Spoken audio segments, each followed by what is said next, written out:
this video, I'll be showing you how to create matter assignments.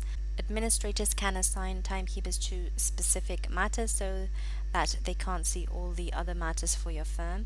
This can be set up under Account, Timekeepers, the name of the timekeeper, Permissions tab,